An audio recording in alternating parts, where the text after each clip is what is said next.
Hello guys! Hello Earth Signs, Gemini, Libra, and Aquarius. Welcome dito sa aking channel, Kapalaran 888. Alamin natin kung anong messages, vibration, gabay, energy para sa lahat ng Air Signs, Gemini, Libra, and Aquarius. Ito ay daily tarot reading, Monday, January 8, 2024. Okay, Air Signs. 29, 23, 5, 9, 10, 11. And wow, 4. Victory and success to guys. And dito naman, okay. Meron ditong the Hermit. Okay, so makikita mo dito sa baraha mo, Air Signs, na kung lalaki ka, minamanifest mo ang isang babae, isang relationship, and hindi mo napapansin, pero parang na-attract na siya sa'yo. Parang gano'n.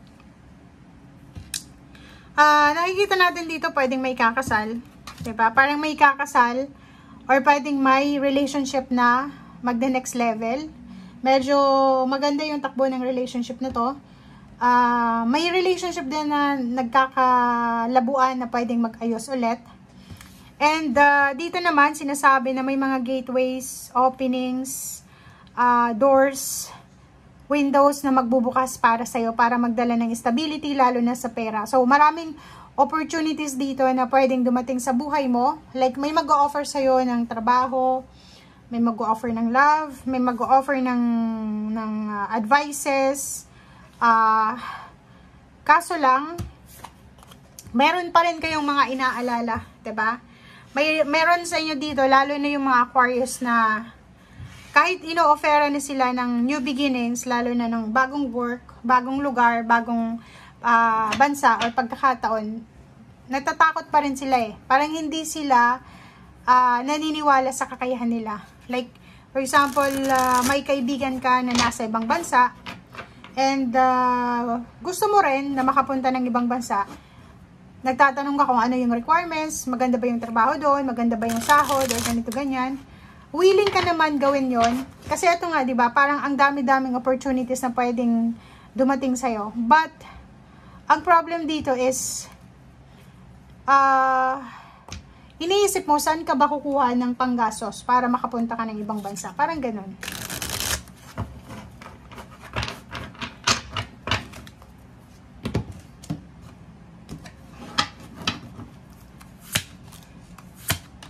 Okay. 8 of Wands, nakikita ko sa'yo dito na may posibleng magandang balita ka na matatanggap sa araw na ito. Kaso lang, manghihinayang ka dito sa balitang to eh. Kasi pwedeng, ang balitang ito is in-offer sa'yo to ng katrabaho mo dati or ng boss mo, sa either position sa trabaho, or kung ano man siya. Pero hindi mo siya tinanggap, diba? Hindi mo tinuloy kasi mas priority mo kasi dati is yung relationship. So, for example, ito lang example nabalitaan mo yung ex mo biglang yaman, naging milyonaryo. After siguro several years, 9 years, 5 years. May reunion na naganap sa 2023 na December, or pwedeng mga GC, group chat, na nakita mo yung dati mong karelasyon biglang mayaman na. So, parang manghihinayang ka sa ngayon.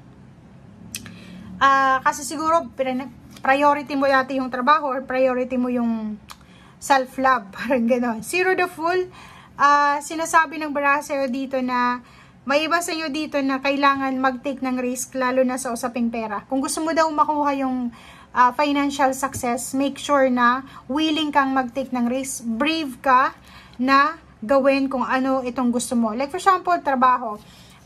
Sinasabi ng baraha sa'yo dito, tingnan mo, ang gaganda ng baraha, tingnan mo.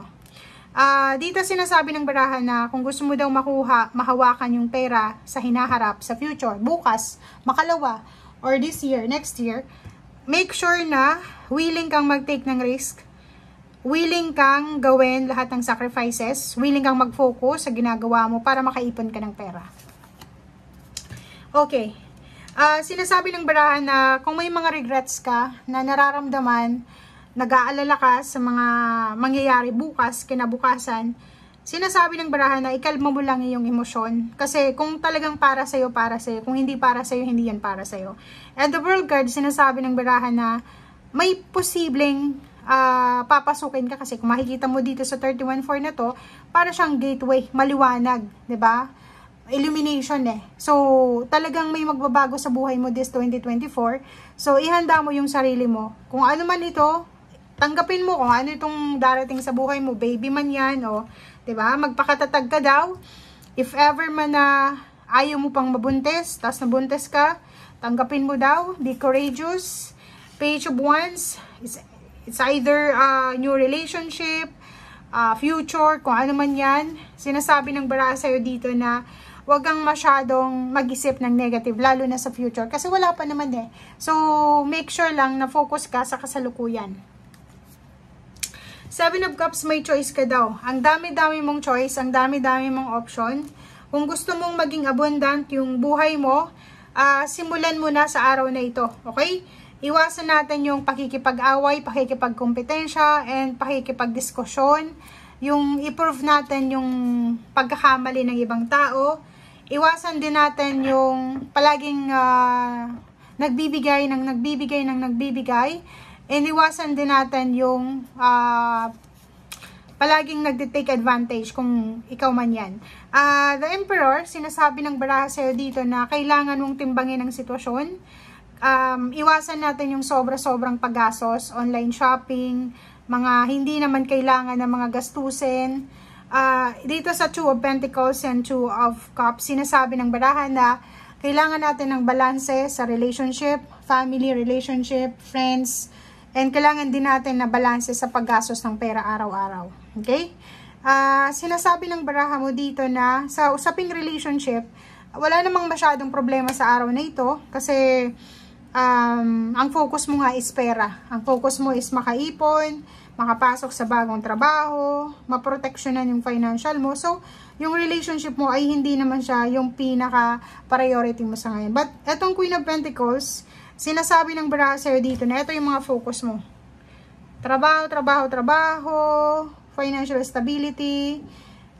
Dito sa 7 of Wands, sinasabi ng baraha na maging matipid ka. 8 of Cups, kailangan mong i-ignore yung mga cravings mo. Pangarap sa buhay, sinasabi ng baraha mo dito na may iba sa inyo dito na yung pangarap yung abot kamay na, pero medyo nakukulangan kayo sa tiwala sa sarili nyo. Diba? Kung makikita mo dito, 6 of Wands, nandito na parating na yung success, yung recognition, rewards. Magiging sobrang busy ka sa mga susunod na araw, pwedeng 10 days from now.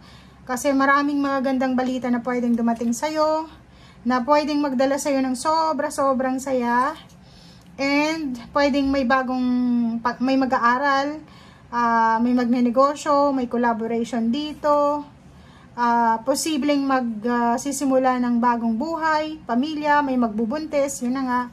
And yun, may posibleng nag-iisip ng kasal. Umaapo yung kapse, sobrang saya dahil yung perang hinihintay niya ay pwedeng dumating na. Makakalaya na siya sa mga utang niya, sa mga relationship na hindi maganda. Makakalaya na siya sa mga taong traidor. Matatapos na yung mga problema emosyonal, mga pain, heartaches. Mapapalitan to ng mga magandang balita. And Knight of Wands, sinasabi ng baraha, may mga relationship dito. Relationship, passion, hobbies na pwedeng simulan mo. Okay, and etong mga hobbies na to, pwedeng ito ay mapagkakakitaan mo. Thank you guys and see you again. Bye!